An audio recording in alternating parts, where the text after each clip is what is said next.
Alafu eti wewe leo vitu vidogo ndio vinakuyumbisha. Yesu alikuja akakupa everything. Kila kitu. Alikupa kila kitu. Oh yes. Kila kitu. Kila kitu. Biblia inasema Yesu akafanyika mwanadamu. Oh yes. Akaja kwanza duniani. Kitu cha kwanza akaja duniani. Oh yes. Halafu akafanyika mwanadamu ili afanane na wewe. Oh yes.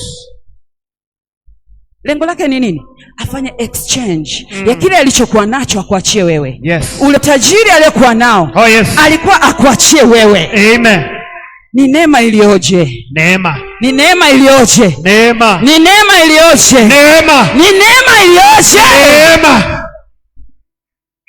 Akakupa kila kitu. Kila kitu. Akakupa utajiri wote. Yes. Yeye akajifanya maskini ili abadilishe hatima yako. Oh yes. Ni tofauti na mwovu. Mwovu yeye anakubadilishia hatima ili uteseke. Oh yes. Lakini Yesu alikuja akakuachia kila kitu. Oh yes. Akakupa utajiri wake. Oh yes. Akachukua umaskini wako. Amen. Umebaki full of grace. Neema tele iko juu yako. Oh yes. Mungu akupe neema. Amen. Mungu akupe neema. Amen. Uelewe hii neema ambayo Mungu alikuja kuiachilia. Amen. Na ikatende kazi juu yako. Unaweza kuketi kwa kitabu. Tumeangalia sana kwamba neema ni nini. Tumeangalia sana neema ni nini. Tukasema neema ni rehema za Mwenyezi Mungu juu ya mwanadamu.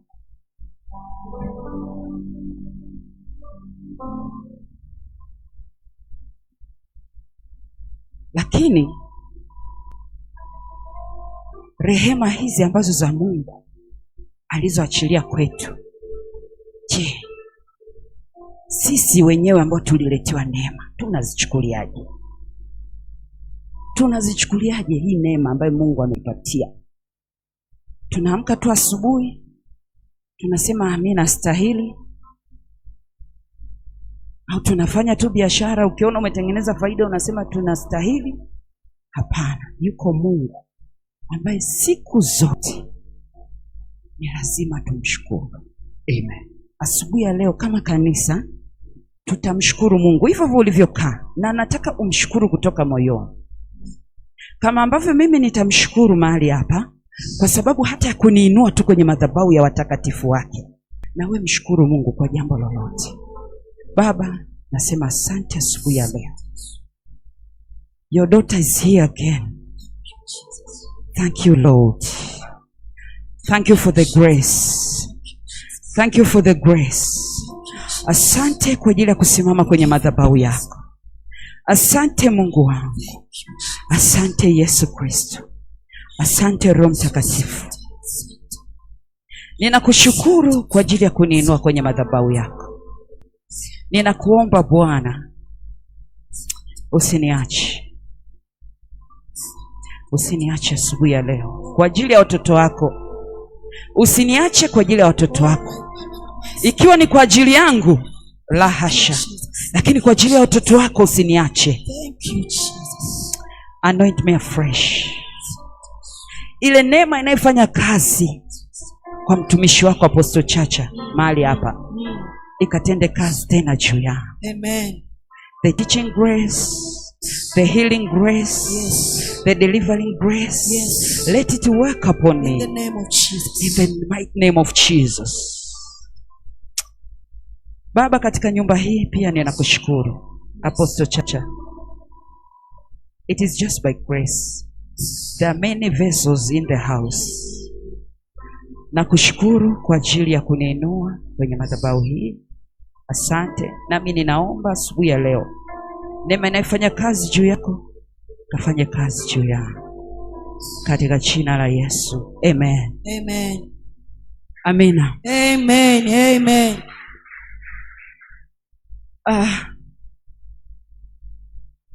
Sio adhabu, nitaendelea kubaki hapo. Sasa wakati nami nikiwa mbali nafuatilia neno, Apostle Chacha alitufundisha neema ni nini, au tuseme neema inaweza kufanya kitu gani. Na kama mnakumbuka, kwa walioko tangu zamani, tulishawahi kufundishwa hili somo la neema. Tukasema kipindi kile tulikuwa bado tunakunywa maziwa, tulikuwa bado watoto. Apostol aliwahi kusema kwamba neema ni ile hali ya kuwezeshwa au kustahilishwa kitu ambacho hata ukustahili. Sio maana neema ipo, lakini bado tunaendelea mbele zaidi. Ndio maana saizi mimi nimesikiliza ibada hizi, yaani narudia kila siku nikiwa naenda kazini, asubuhi naanza kuweka tena, nasikiliza neema. Nikaona kama kulikuwa yaani kama vile viwango vya juu sana. Neema imefundishwa kwa kiwango cha juu sana this time. Na kama hujakaa na kusikiliza kwa makini, mtu wa piano sikusema uondoke. Na wewe hapa leo, kama ukiisikiliza au umeisikiliza kwa makini, kulikuwa na ujumbe mkubwa na mzito sana. Jumbe 3 kwamba neema ni rehema za Mwenyezi Mungu. Oh yes. Neema ni nguvu za Mungu mwenyewe, lakini neema ni Roho Mtakatifu juu ya mwanadamu. Hivyo vyote hivyo, kama ni rehema juu ya mwanadamu, ikiwa ni nguvu kwa mwanadamu, ikiwa ni Roho Mtakatifu juu ya mwanadamu. Na ukiangalia zaidi kwamba ile anasema neema ni nguvu, ina uhusiano sana na kupokea Roho Mtakatifu. Tunaweza tukasema kwamba mwanadamu yoyote, sio Mkristo, mwanadamu yeyote anapompokea Yesu Kristo akafanyika kuwa Bwana na Mwokozi, anapokea neema ya kusamehewa dhambi. Halafu sasa anabadilishwa kutoka kuwa mwanadamu wa kawaida kuwa Mkristo. Sasa huyu Mkristo anaweza akachagua kubaki hapo alipo au akachagua kwenda mbele. Akichagua kwenda mbele, atawezeshwa na nguvu, kwa sababu ulipookoka tu tayari ulipokea neema. Kwa ile neema, nguvu ya Mungu itakuwezesha wewe kusonga mbele.